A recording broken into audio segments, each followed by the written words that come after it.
Chắc phiệp vô lan một đất đầy rồi. Vô lan một đất đầy rồi.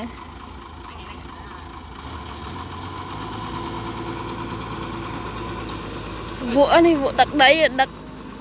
màu đã tiếp bạn này.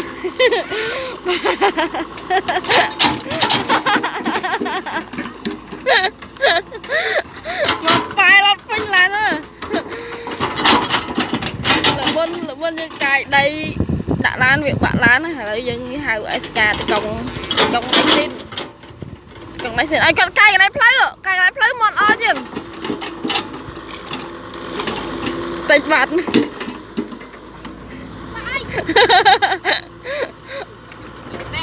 ôi xe khá lên rồi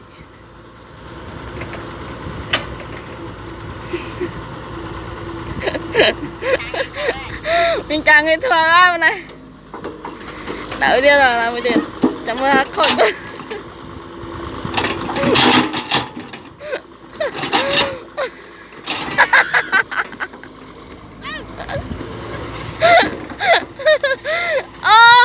như này một công à công cây lặn theo xí lớp pro thì bắt tay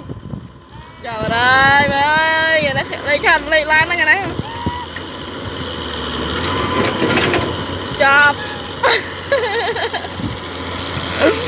chọc ơi trời vò lấy nè bạn thích con này nè con à lan cánh ấy nó này sao lan cánh ấy chào đây mấy ơi bạn vò lần đi đặt vào xuống đi tè này dương ở đây bắt cao bên này bắt cao ngày nam mới khôi bạn tiền này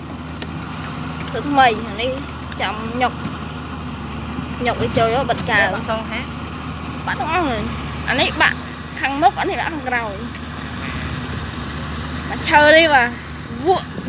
chừng muốn lan ấy lấy chơi đi lan hàng đầu mà chừng anh ấy lại khơi cái này chơi rồi mấy nữa chơi này cái mẹ đi ăn là bột này chở vào đây mẹ giờ bò cho nó hay mà vừa lan bài này anh vô bóng vô lôi pin là ba lô ngày khám cho mình lan bài này nam bóng à đập ấy cây tịch vào này bạn tình là bạn ra nó mang ấy tịch ấy cho bé vô tay cho thơ mà là cái nào bán hai thế là này để chúng nêu video này vậy